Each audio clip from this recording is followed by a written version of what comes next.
A part of me stayed behind. Written by Richard Jordon.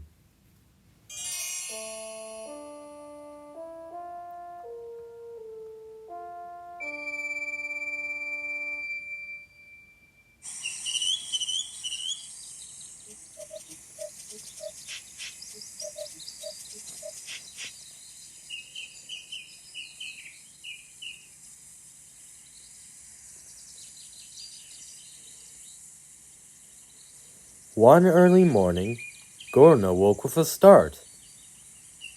He felt strange, but could not explain why.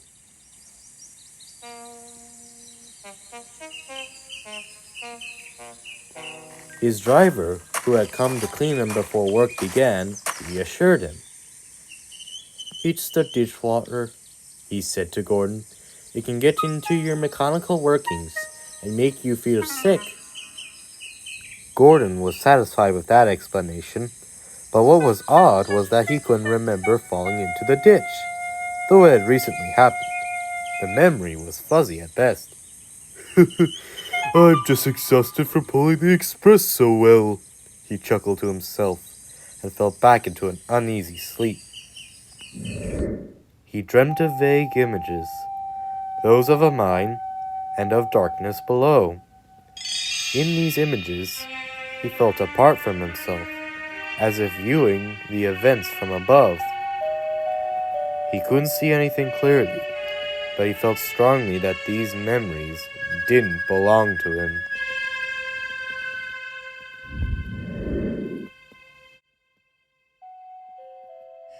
Later that morning, Gordon sleepily brought his tray to the junction.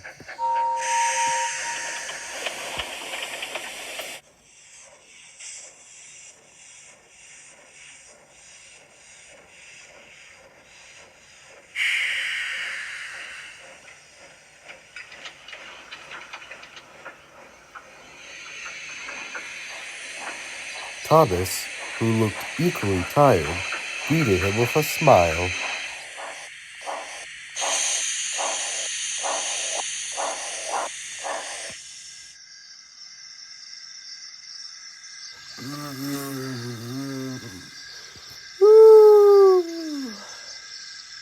"Long night?" Thomas asked. "Yes, I had some very strange dreams," Gordon replied. "Me too.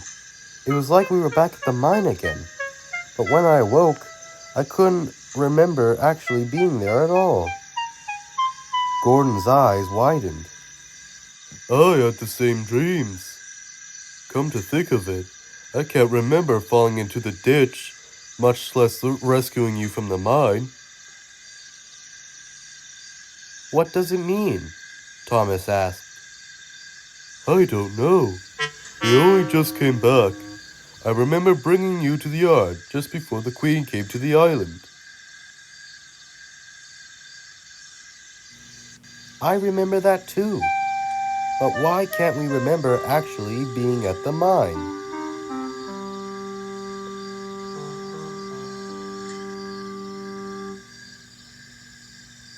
The two engines decided to find out for themselves.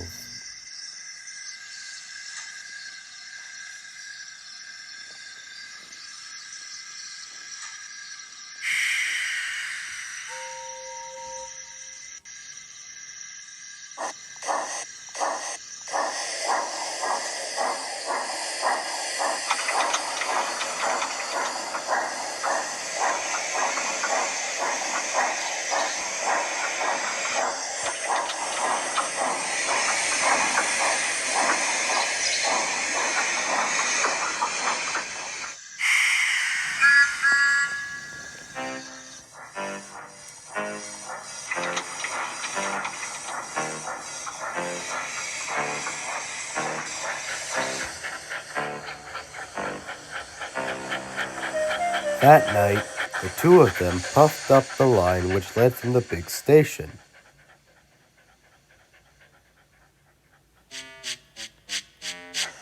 They rounded the bend that led to the mines.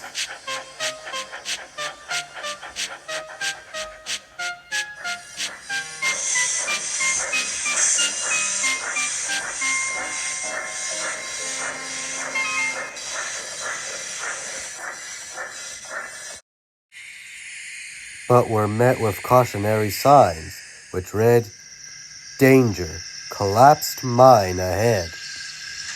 "We'll have to investigate from here," said their crews. They walked past the signs and towards the collapsed mine shafts.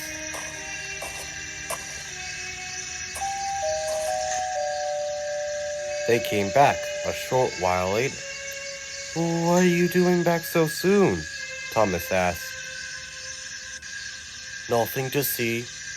"Yeah, let's head back." Thomas and Gordon didn't believe them. "You didn't even take a light with you." "Yeah, how could you have seen anything?" Their crews insisted, but Thomas resisted. He sped past through the cautionary signs and stopped at the edge of a large gaping pit.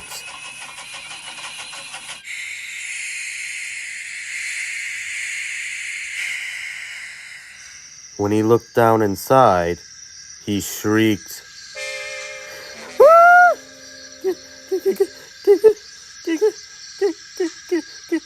"Gordon?" Thomas called, tears welling in his eyes.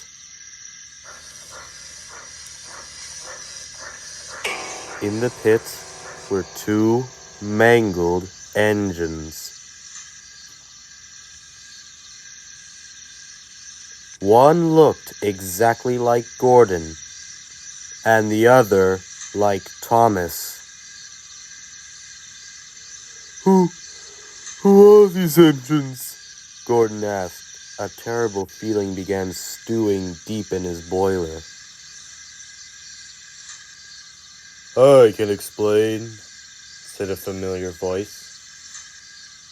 Sir Topham Hatt stood next to his car, a light in his hand. "I had hoped this day would never come, but at last, here we are. These were you," he continued solemnly. "What do you mean, were?" asked Thomas, distress in his voice.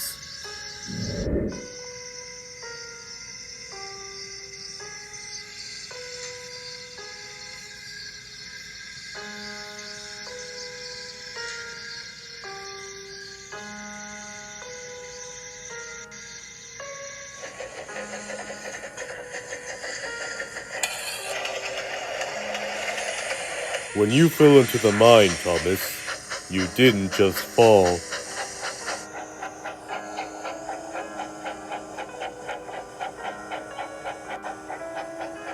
The mine collapsed beneath you, swallowing you whole."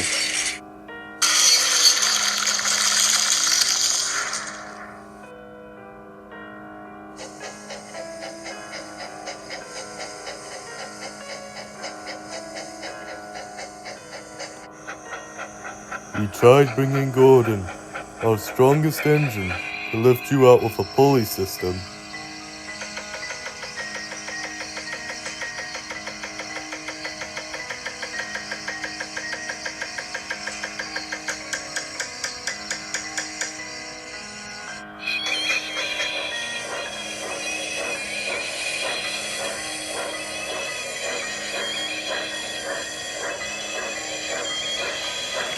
But we misjudged how hollow the shaft was below.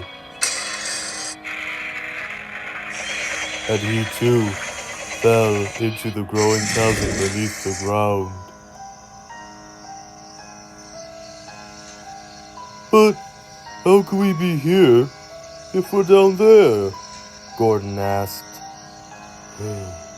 "It is a gruesome tale," said Sir Topham Hatt. "We had a major scandal due to our lack of judgment, and to save face, we saved your faces. There was a talented engineer from Crew who moved your identities into new shells. The engines you see below, your former selves, were prototypes. Thomas and Gordon didn't know what to say. In their confusion, they began to cry. That doesn't change who you are now, said Sir Topham Hatt. You are still two of my most useful engines.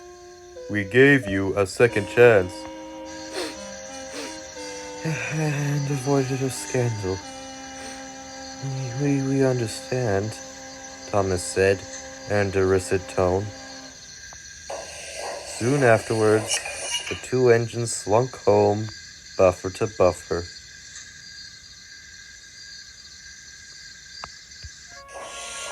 Everything felt familiar and foreign at the same time.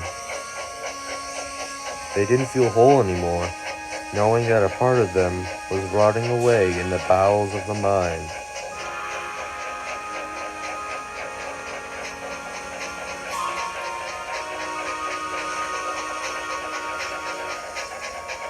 They only hoped that one day, many years from now, these memories would become fuzzy too.